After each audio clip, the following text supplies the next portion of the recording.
Hi, good afternoon. And as Laurent had mentioned, my name is Marianne Fisher. I am the director and owner of Paul Fisher Jewelry, a sixth-generation family business specializing in vintage jewelry and rare gemstones. Our office is in New York City, Rockefeller Center. I'm also a co-founder and managing director of Jewelers Circle, the first and only B2B, business-to-business, international digital platform dedicated to buying and selling vintage jewelry and gemstones online. Is that supposed to go up there? The slides? Okay, there. My father, Paul Fisher, was a legend in this industry. Here he is at his 90th birthday in 2017. He began his career at 18 years old and worked every day until his passing, 92, just before the pandemic hit in late 2019. He was a great educator and took in over 40 apprentices from around the world. He taught them about how to evaluate jewelry, as well as the rules of the industry, so they could venture out into their own careers in jewelry.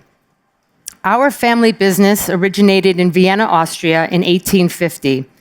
My great-grandfather, Julius, and his brother were natural pearl dealers. My grandfather, Robert Fisher, and my father carried on dealing in natural pearls, but in the late 1930s, with the introduction of cultured pearls, natural pearls became less desirable, and they ventured into secondhand jewelry. World War II fueled the secondhand market as jewelry was a portable asset. Several Europeans migrated to places such as the USA, Great Britain, and South America, jewels in pocket, offering them for sale in their new locations. My grandfather, seeing the opportunity, he opened an office in London, and in 1945, along with my father, crossed the Atlantic to open an office in New York City. My father was renowned as one of the great natural pearl experts. So in 1969, when his friend John Foster in London showed him the Peregrina Pearl, my father said, "We have to have this." They paid a meager US dollars 17,500. It's a crazy story. It was offered first for sale at Sotheby's in London, and they refused to take it. They didn't think it was very special. So my father brought it to his friend, Ward Landrigan in New York. At the time, he was running Sotheby Park Bernay, the auction house. He put it up for auction there. Richard Burton purchased it for Elizabeth Taylor at that auction. She had fallen in love with it. She understood that its rare size, it weighed 55.95 carats, which is the equivalent of 223 grains, which is very, very large. Its beautiful shape, as you can see, its flawless rosé skin, and its provenance made it a rare gem worth acquiring. Originally, it belonged to the Queen of Spain and passed through generations of noble hands before landing on Elizabeth Taylor's neck. The day that Lord Landrigan delivered the pearl is quite a story itself. Richard Burton and Elizabeth Taylor had a suite in Las Vegas in Flamingo Hotel, and Ward Landrigan had to fly the pearl over to Las Vegas. He arrived at the suite, and there was a huge party going on. And she's so thrilled to get the pearl that she said, "Stay, Ward, come party with us."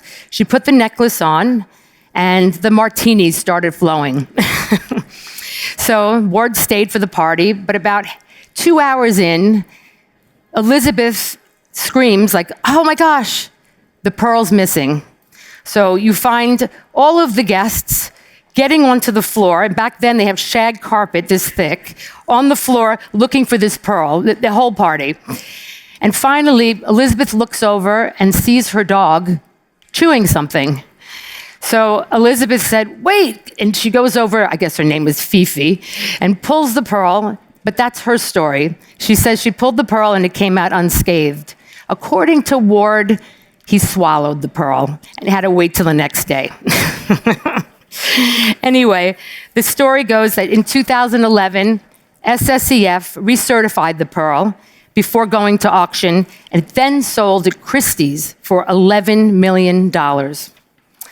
If only my dad had kept that one for my collection, huh? Anyway, there's a book coming out this year about the entire history of La Peregrina Pearl. It's written by Anne-Marie Jordan, so keep an eye out for it. It's going to be an excellent read. Let me do this. Next. Okay. Here is, okay. There is with great reason that celebrities like Elizabeth Taylor and others have grown fond of vintage pieces. They are unique, made with rare stones and better craftsmanship than you see today. Here are a few examples. On the left, you see an antique silver-topped, gold-backed diamond necklace, circa 1870, most likely English. Jewelers from the past were very clever and often produced pieces to be more versatile. This necklace also turns into a tiara. There's a frame to affix the necklace on so it can be worn for different occasions.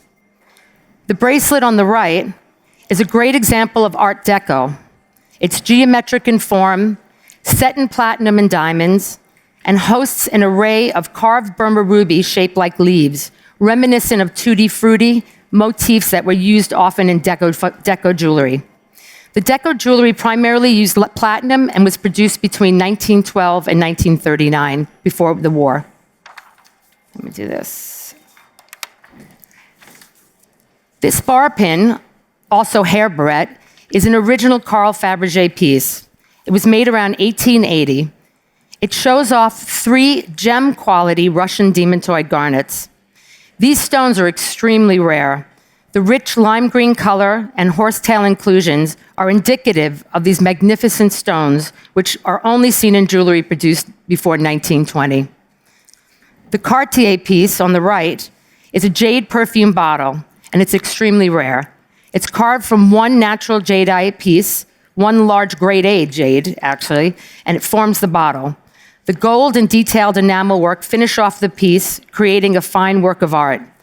This particular bottle is pictured in the coffee table book, Cartier Objets d'Art by Olivier Bachet. Yep. Okay. From after the war until the late 1980s, the vintage industry relied on places like 47th Street in New York City or Hatton Garden in London to conduct business. These 2 locations were the meccas of secondhand jewelry. There were hundreds of dealers going back and forth to different booths, different offices, buying and selling several pieces a day. There was an array of all different periods of jewelry, often trading to the next dealer for the standard 10% profit. Vintage was treated more like a commodity. It had value, but it wasn't necessarily adorned. It was only when a handful of dealers, like my father, who traveled to other international destinations to sell and buy, did these pieces actually reach other markets outside of New York and London. If you're interested in knowing more about this era in time, please watch Dealer Among Dealers. It's a fabulous documentary offering a view of how the industry operated back then. It also reflects on the auction house's role in the market at the time. They were a place to source merchandise for reasonable prices. Today, auction houses' main target is selling to retail clients. I'm often perplexed by this. How do the auction houses work in the best interest of both the buyer and the seller? And I've concluded they don't. Their main interest is to get the most commission possible in favoring their private clients. I remember once I was at an auction in Geneva, and next to me at a table was a Sotheby's specialist showing a piece that I had put into auction at a reserve of $10,000. I heard them tell the private who they were with, don't bid more than $10,000 on this. And then I thought to myself, whose side are they on? There are several stories like this. My friend put an important necklace up for auction in Christie's Los Angeles, and after it was sold, they were not paid. They waited 6 months for payment, which never came. They said that their client had changed their mind and gave it back, prompting the question, why was the private who was buying the necklace released from their contractual agreement and the auction house not honoring the agreement they had with my friend? Something to think about. Yeah. In the late 1980s, the popularity of trade shows changed the dynamic of the vintage market greatly. Before then, dealers all over the world were not connected. With shows in Miami, Las Vegas, Basel, and Hong Kong, the industry tightened as everyone would meet each other at once at these annual events, eliminating the multiple trades in between. The trade, as we called it, became smaller. Less dealers, less business. Rather than traveling to visit dealers and retailers at their locations, they would wait for the next trade show to exhibit their pieces for sale and buy new ones.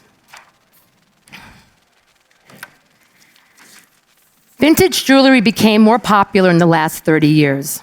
Before, it was often regarded just as a commodity. It should be cheap and not worth the price of modern manufactured goods. Several retailers and editors began to realize that the quality and craftsmanship from the past was better. Fred Leighton was one of the first retailers to offer vintage jewelry to the wealthy elite, and the first to get vintage jewelry seen on the red carpet. Here you see Anna Wintour wearing a beautiful antique necklace, as well as Lady Gaga and Julianne Moore wearing vintage.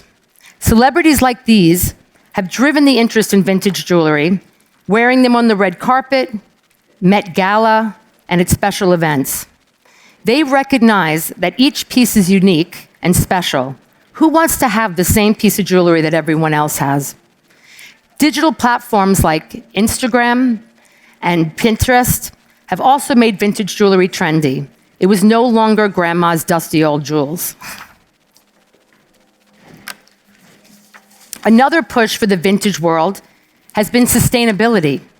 Young people love the concept of repurposing, reducing the carbon footprint. You see a big trend around the world to buy old, not new. We see it with handbags, furniture, and clothing as well. The advent of the internet in the last 25 years has also helped in sharing the appreciation for vintage around the world. China and India have become large consumers of vintage jewelry, and even recently, the Middle East. When the pandemic hit in early 2020, myself and several other international dealers panicked. How will we survive without traveling and trade shows? So my company, Paul Fisher, and 5 other firms, one of which is Ernst Faber, who is exhibiting here today, here at the INHORGENTA B220. You can see some nice vintage jewelry there. Came together and we created the Jewelers Circle, an international wholesale online trading platform for vintage jewelry and gemstones. Here's the video we produced at the time in 2021. We thought trade shows were over, but obviously they've reemerged, and we're very happy about that. So just to have a little patience about this video, because it's a little dated. Meet Jack. He's been in the jewelry business most of his life.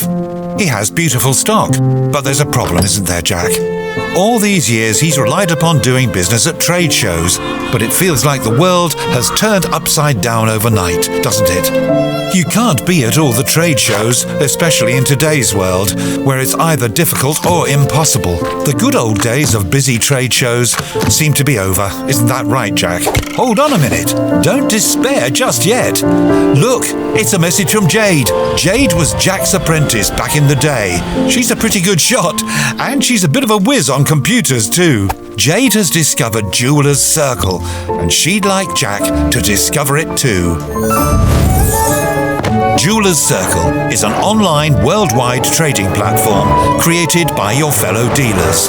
A virtual trade fair, if you like, only open to dealers, retailers, and trade professionals. It's really simple to use. With different subscription options, you can buy, sell, visit a show, or curate your own show. There's never a commission to pay, like on all the other online platforms and auctions. How do you like the sound of that, Jack? Hey, look out! Wow, Jack. New suit, new everything. Looking good. So you've joined Jeweller's Circle and things are looking up.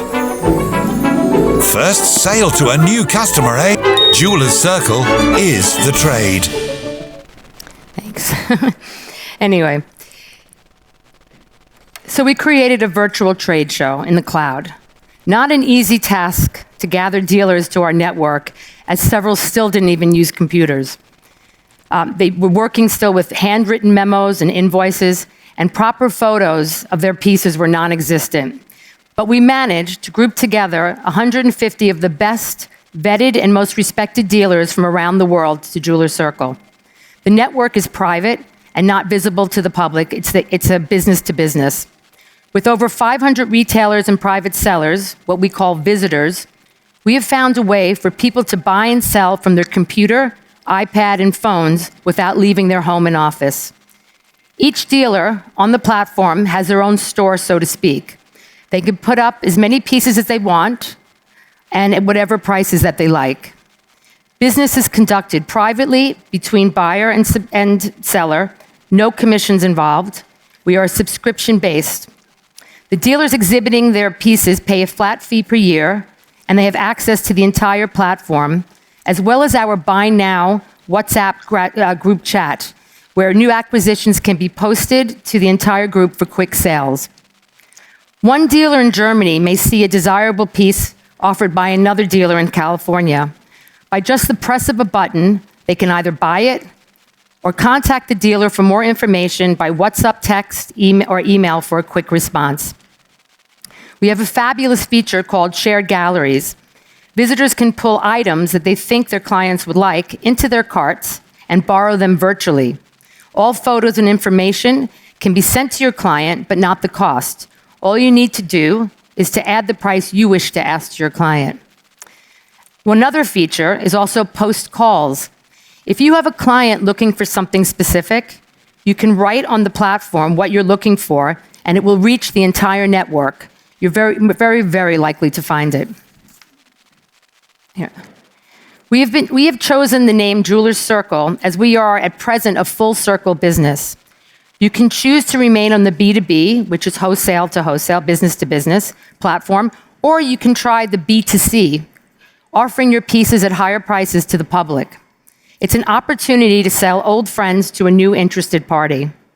We are also in the process of taking in pieces for the public for our B2B subscribers to offer on, a private auction without the large commissions of the big auction houses. The Jeweller's Circle places importance on maintaining the integrity of the vintage world, which means it sets them apart from all other jewelry platforms. Each piece is vetted for authenticity. What's the future of vintage jewelry? I believe it will only appreciate in value and demand. With the increased use of the internet, there will be greater awareness of its uniqueness and collectability. And by the way, we have here at the INHORGENTA two, as I mentioned, Ernst Faber, and we also have Global Gems that are selling vintage jewelry. So you're curious to touch and feel the pieces, you should go and visit them because each one has a story. Every piece that you touch and look at, there's a history behind it, and there's also the craftsmanship and the old stones. It's worthwhile taking a look because they have both very lovely inventories to look at. And thank you very much. Questions? No. Thank you, Marianne. If there's any questions from the audience? No. I would have a question about vintage jewelry. I mean, in the US, it's been very popular for many decades. What is the situation in Europe and Asia? Well, where's the world going with in terms of demand for vintage and antique jewelry? So Europe has always been a great place to source vintage jewelry because they had the greatest jewelers, the French, the Russians, English. They produce so much. And so a lot of the generations have carried down and have in their collections. And from time to time, they sell. America obviously is a bit newer. It's a newer country, so they have less. But in the 20s and 30s, a lot of wealthy families collected jewelry, and so you can also source. But there's a bigger place in Europe for sourcing. I think, as you know, Americans are a bit more ostentatious and like to wear their jewelry out loud, whereas I think the European market, they're a little bit more subdued and don't like to show the wealth so obviously.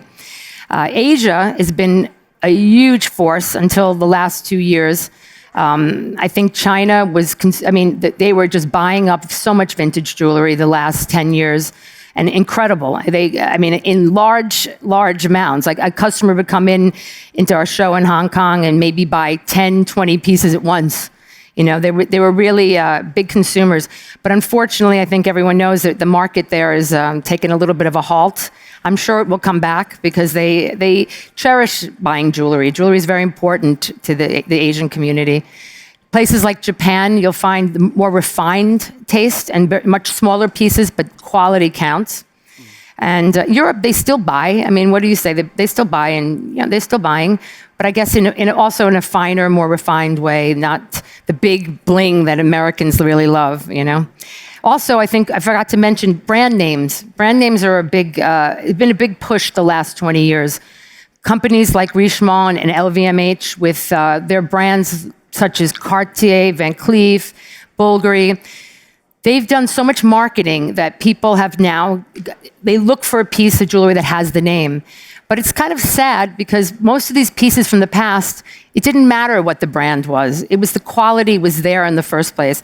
All of these companies have gotten their fame because of the past, because of what they made in the 20s, the 30s. Companies like Boucheron, who made in the 1800s probably the finest jewelry in the world, they're famous today because of that past. It's not because really what they're making today. And a lot of their marketing is based on their fame for making these incredible pieces. So a lot of them are buying back. So Van Cleef is quite strong in buying back vintage pieces. Cartier also buys heritage pieces. Boucheron, I think they're going to start when they get a little more money behind them, I think. But it's interesting. You should see that these pieces that aren't signed are just as beautiful. And because they don't have a name, people are not recognizing it. It's the things that you should be collecting today. And it's, again, go take a look at the booths. You'll see, pick up every piece. And when you see a piece of vintage jewelry, always look on the back. It tells half the story, because the pieces today, they don't really finish it off 100%. The old days, they did everything from back to front. It would be just as beautifully finished in the back. Thank you so much, Marianne. Okay. And I'd also, another question. Sorry. Yeah. Let me give you the microphone. That way people can hear it. Thanks.